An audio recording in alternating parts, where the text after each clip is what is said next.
Hello friends, આજે હું તમારી માટે લઈને આવી ગઈ છું ટ્રેડિશનલ ગુજરાતી ડ્રાય ફ્રૂટથી ભરપૂર સુખડીની રેસીપી।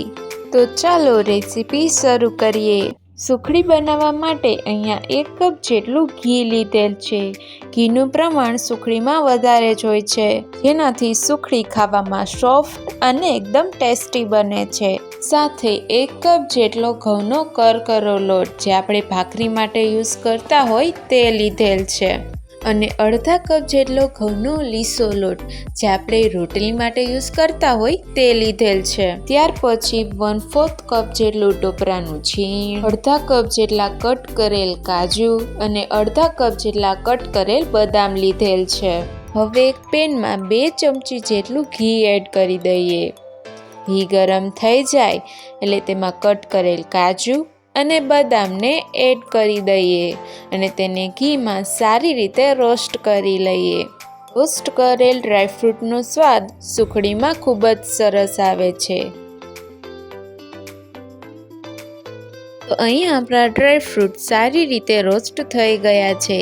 તો હવે ગેસની ફ્લેમ બંધ કરીને તેને એક પ્લેટમાં કાઢી લઈએ।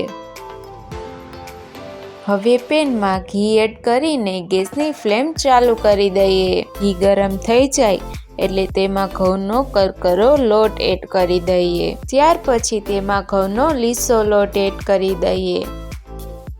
તો ચમચાની મદદથી સતત હલાવતા જઈને લો ટુ મીડિયમ ગેસની ફ્લેમ પર આપણે લોટને શેકવાનો છે।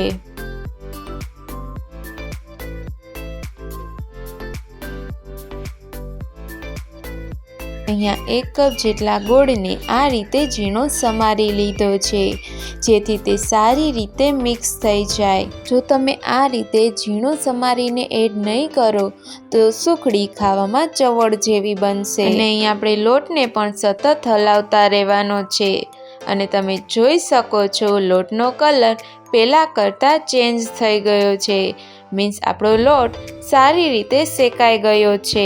હવે ગેસની ફ્લેમ બંધ કરીને પેનને ગેસ પરથી ઉતારી લઈને તેમાં ગોળને એડ કરી દઈએ। સાથે ટોપરાના છીણને પણ એડ કરી દઈએ અને બંને વસ્તુને લોટમાં સારી રીતે મિક્સ કરી દઈએ। અહીંયા લોટ ગરમ હોવાથી ગોળ સરળતાથી મેલ્ટ થઈ જશે।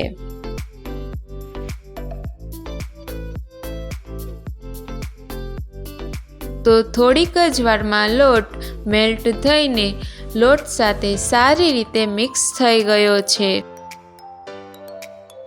અને હવે રોસ્ટ કરેલ કાજુ અને બદામને પણ એડ કરીને તેને મિક્સ કરી દઈએ। તો હવે આપણું સુખડીનું મિક્સચર તૈયાર છે। હવે તૈયાર થયેલા સુખડીના મિક્સચરને પાથરવા માટે મેં અહીંયા એક થાળીને ઘીથી ગ્રીસ કરી લીધી છે। હવે તૈયાર થયેલા મિક્સચરને ગ્રીસ કરેલી થાળીમાં લઈ લઈએ। ત્યાર પછી તેને ચમચાની મદદથી આ રીતે ફ્લેટ કરી લઈએ।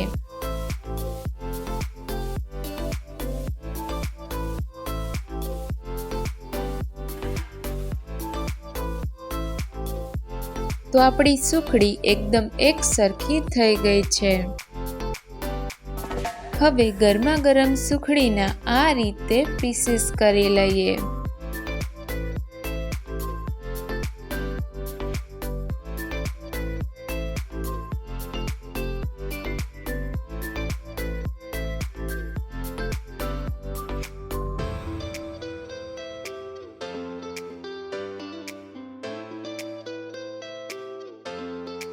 તો એકદમ પરફેક્ટ રીતે સુખડીના પીસીસ થઈ ગયા છે। તો એકદમ ટેસ્ટી અને સોફ્ટ સાથે ડ્રાય ફ્રૂટથી ભરપૂર એવી ગુણકારી સુખડી બનીને તૈયાર છે। જો તમને મારી આ રેસીપી ગમી હોય તો વિડીયોને લાઈક, શેર અને કોમેન્ટ કરવાનું ના ભૂલતા, અને ચેનલ પર નવા હોય તો જલ્દીથી સબસ્ક્રાઈબ કરી લેજો।